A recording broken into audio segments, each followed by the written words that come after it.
Or what? They're leaning into woke. Hardcore.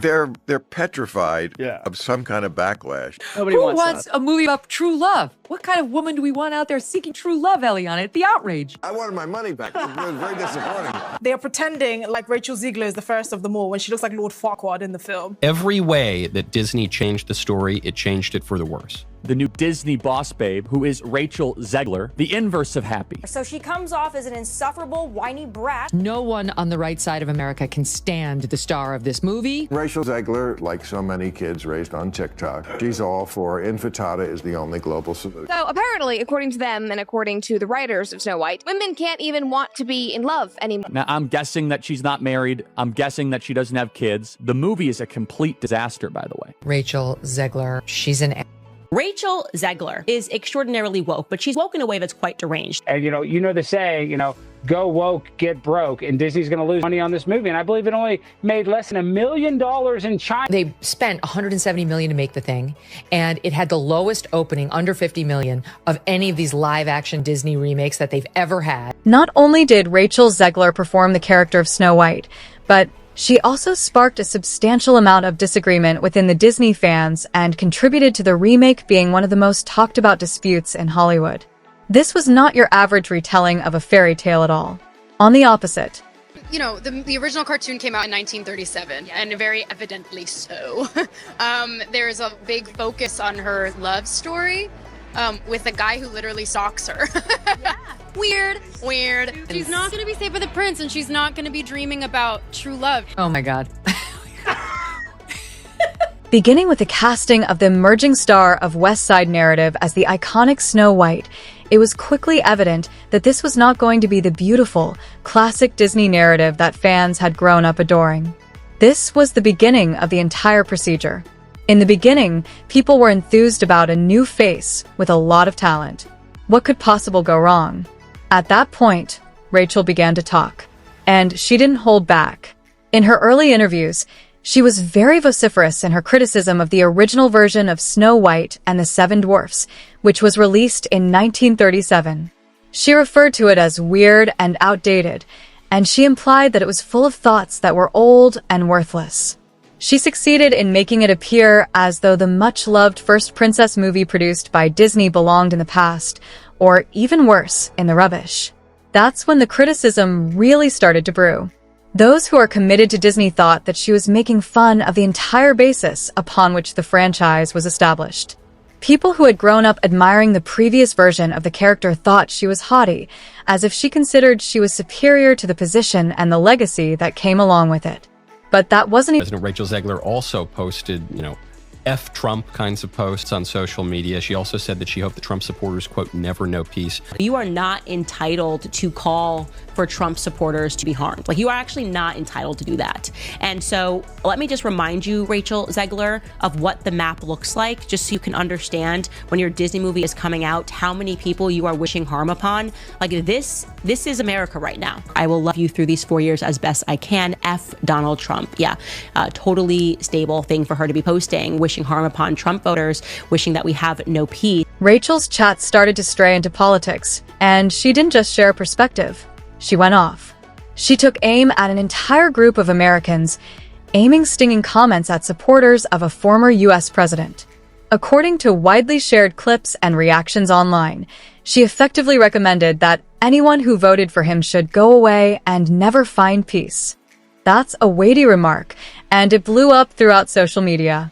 Suddenly, this wasn't just about a fairy tale anymore.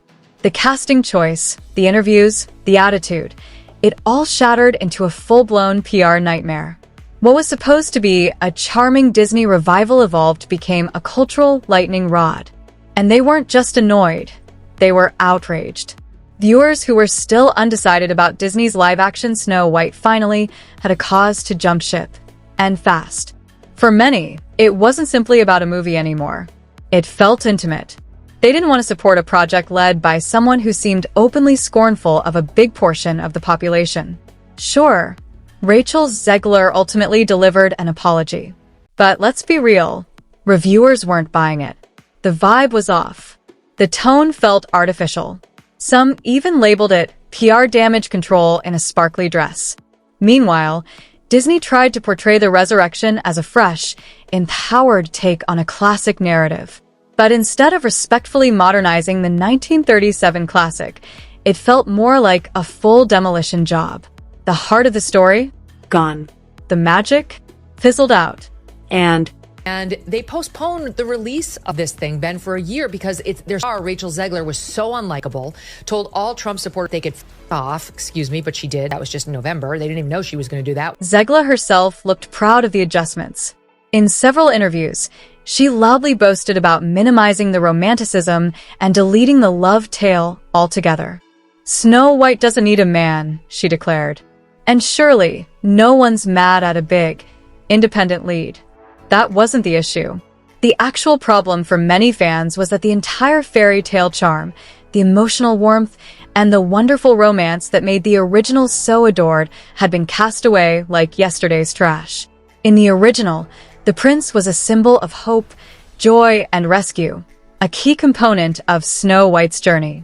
In the remake, he was ostracized, seldom visible, rarely speaking, giving huge, random guy-in-the-woods spirit. Even the evil queen lost her famous edge. Once driven by a jealous infatuation with Snow White's beauty, she was now simply another bland villain pursuing generic power.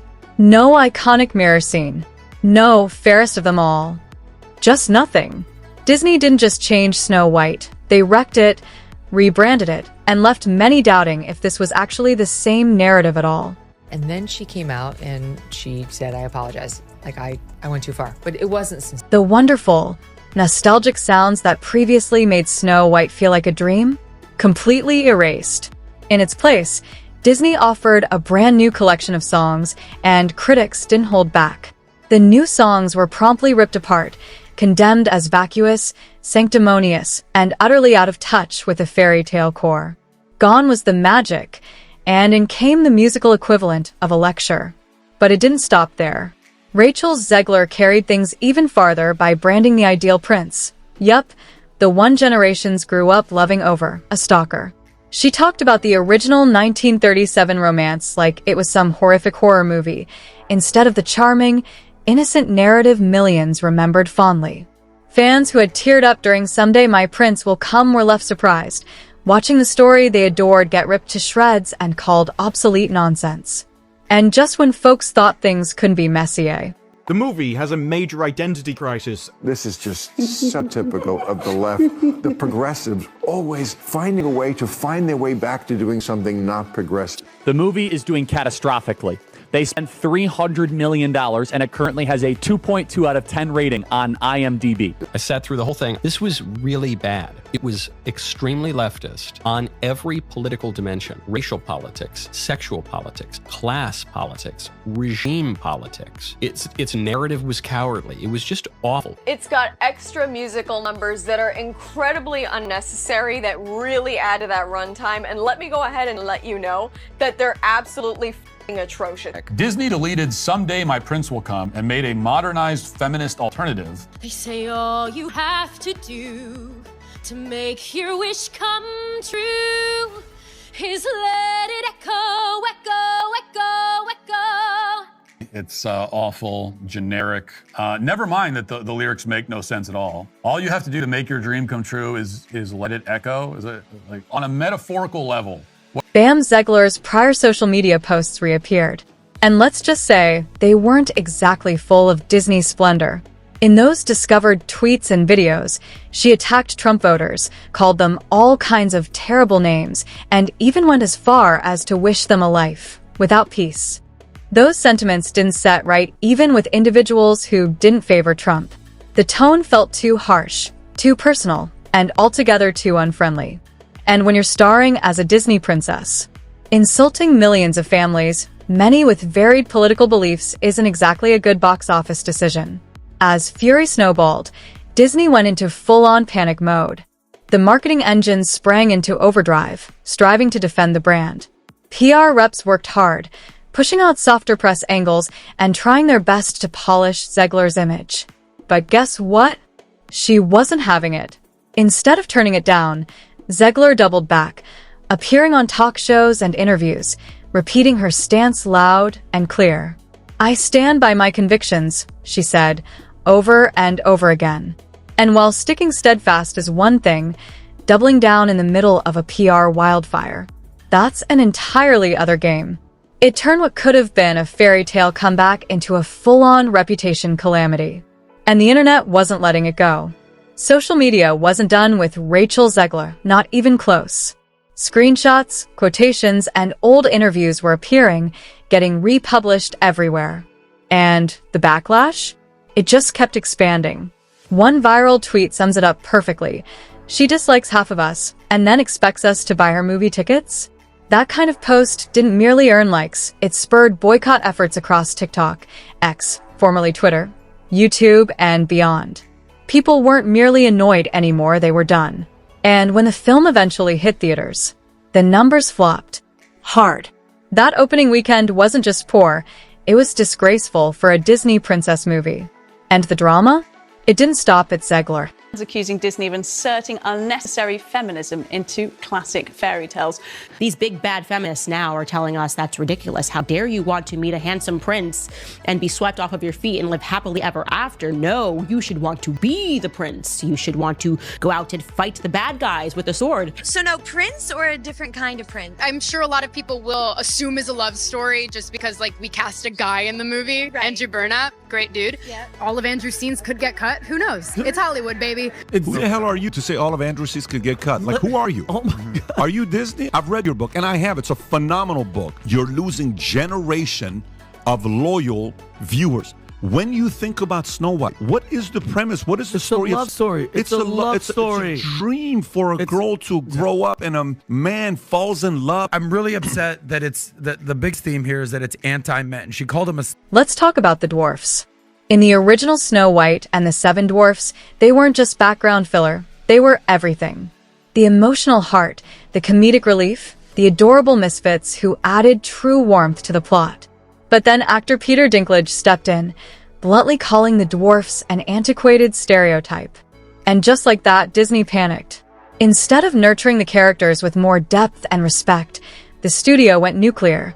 They obliterated the dwarfs altogether. Early set leaks showed bizarre, glitchy CGI creatures that didn't even look human.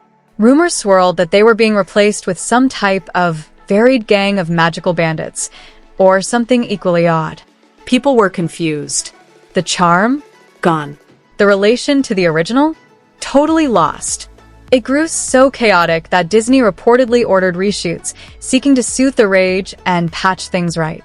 But by then, it was already too late. Critics were fuming. Fans felt betrayed. And disability advocates? They were outraged. They weren't asking for the original dwarfs to be left untouched. They were asking for representation. Those employment could have gone to tiny person entertainers, a community that gets nearly little credit in major Hollywood blockbusters. 7 lead roles, gone just like that. Instead of development, some saw erasure. Instead of magic, they saw an economic disaster. And by the time the credits rolled, everyone was asking the same question: what happened to the fairy tale? People weren't just furious. They were calling out the hypocrisy, loud and clear. Disney claimed they wanted to be progressive. Because you just can't close your mouth. You just can't be sane even when you do open your mouth. I think this girl does not deserve a feature-length film, but rather she deserves to be in a padded... But ended up doing the exact opposite. Instead of bringing recognition and major roles to a population that rarely receives the spotlight, Disney removed them off the map. The chance to present a new, more thoughtful version of the legendary dwarfs? Completely spent. Instead, they received horrible CGI stand-ins that were hollow, soulless, and straight up forgettable.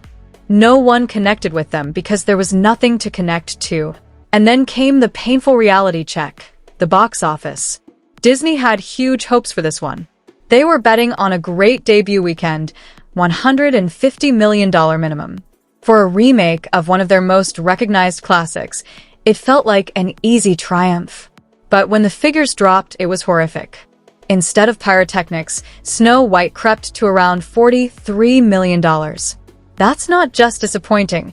That's a straight-up disaster for a movie thought to cost over $200 million. Theaters were unoccupied. Tickets were left unsold. The public wasn't simply uninterested, they were purposefully avoiding it. Parents reported they couldn't relate to the new tone. The movie felt frigid, political, and sanctimonious, instead than magical, pleasant, and family-friendly. Teens dub it cringe. And long-standing Disney fans? They were offended, feeling that the remake spit on the history they've revered for centuries. By the second week, cinemas had begun deleting the film. It was sinking swiftly, and box office analysts were calling it one of Disney's worst disasters in recent. Then they got even crazier, and they decided that the dwarves in Snow White weren't woke enough, okay? These are roles made for actors of my stature. I can't go out for the Harrison Ford or the George Clooney roles because that's not for me. Right. And now it's taken away. I don't feel that's right. The reviews were quite critical. Online critics didn't hold back. One top-rated comment read, "No magic, no heart, just a joyless attempt to fix something that wasn't broken." Another went even harder. "I can't believe they burned this much cash on a movie that insults its own legacy." Even the merch tanked. Tie-in toys, dolls, books, everything meant to ride the hype wave just sat untouched on store shelves. Retailers were stuck with products nobody wanted, and the shelves collected dust as fans went on. At this time, one thing was clear. Disney's Snow White wasn't simply a flop, it was a full-blown fairy tale fiasco. Behind closed doors, the mayhem was real. Insider sources suggested to a full-blown breakdown at Disney HQ, with execs scrambling to figure out how this seemingly safe wager went so wrong. This was expected to be a faithful brand extension, a definite smash. Instead, it turned into one of the studio's most excruciating disasters in years. The finger-pointing started fast. Some insiders blamed Rachel Zegler's ongoing stream of social media troubles, stating her tone online turned off too many people before the film even dropped. Others were eager to condemn the script, describing it a hollow mess that didn't know what it wanted to be. And then came the true whispers, talk of widespread layoffs, circling the studio after a run of back-to-back box office disappointments. It appeared like heads were about to roll, and Snow White was simply the final straw. Meanwhile, all eyes shifted on Rachel Zegler, her future with Disney dangling by a wire. In Hollywood circles, some were already throwing out the feared phrase, box office poison. That's right. Despite her singing prowess and acting aptitude, the commotion around her name was getting too loud to ignore. Studios were cautiously pulling away, knowing her contentious presence would be more risk than reward. Did the dwarfs make it or no? Well, the CGI dwarfs did. Of course, that goes back to the original controversy where Peter Dinklage, a very talented little person actor, said, "Why are we doing that? We've hired a Latina actress to be Snow White. That's progressive.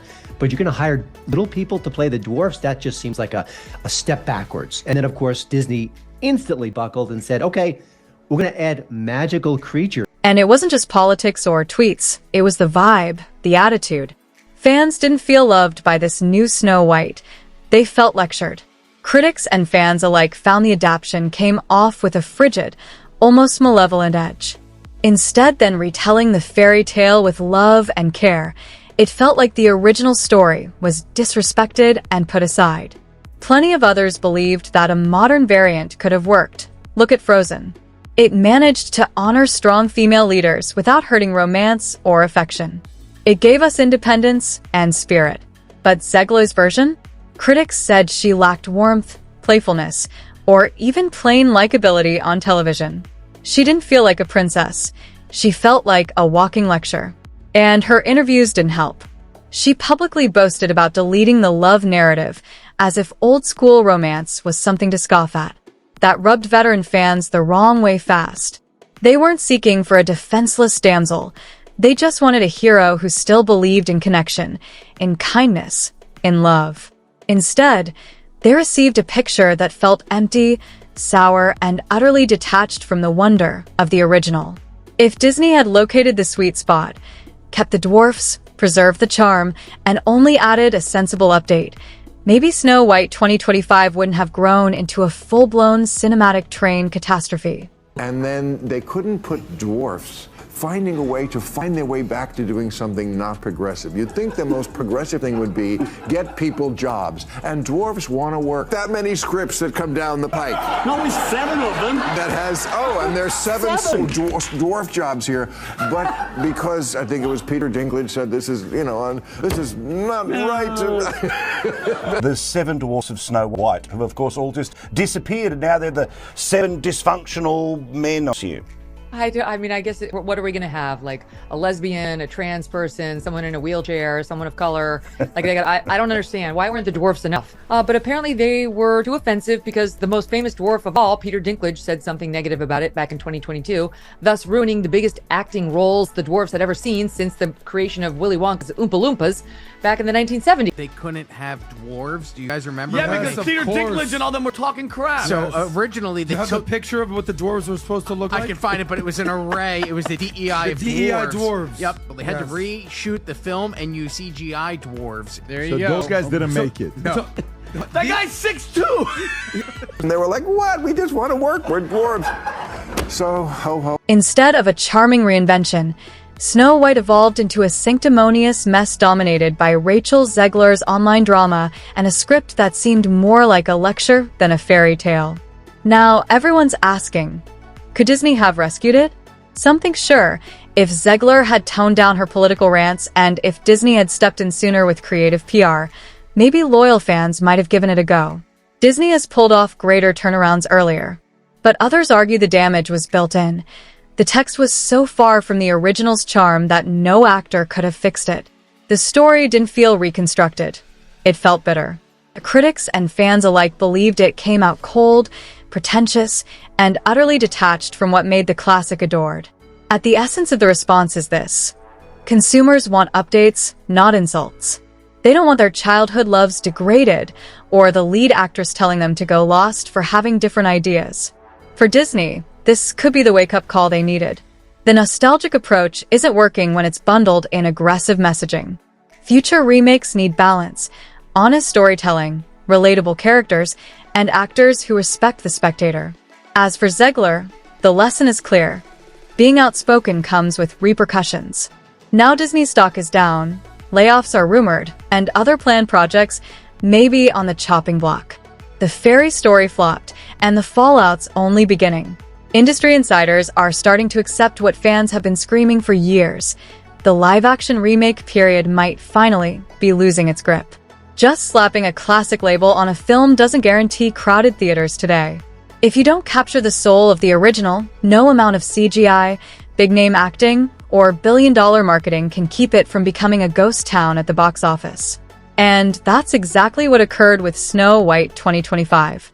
What was supposed to be a rewritten fairy tale morphed into a battleground, one where the heart of a beloved story became buried by politics, heated interviews, and tone-deaf rewrites. Instead of eternal magic, we got global fury, boycott hashtags, and one of the most terrible disasters in Disney's history. For veteran fans, it was confirmation of their greatest fear. Disney's new approach has lost touch with the core population that founded its empire. The million-dollar question now: can Disney and Rachel Zegler learn from this? Tossing aside your core fan base and insulting a story that influenced childhoods around the world doesn't exactly scream happily ever after. So, what do you think? Could this movie have been salvaged with a more realistic script, or was it dead the moment Zegler started casting shade at the original? Was it the casting, the writing, or a bit of both? Drop your ideas in the comments. I want to hear what you think. And hey, if you're into uncensored viewpoints, deep dives, and no-filter critiques of pop cultural chaos, don't forget to like, subscribe, and push that notification button so you never miss what's coming next. I've got more strange stories on the coming, and trust me, this was just the beginning. See you in the next one.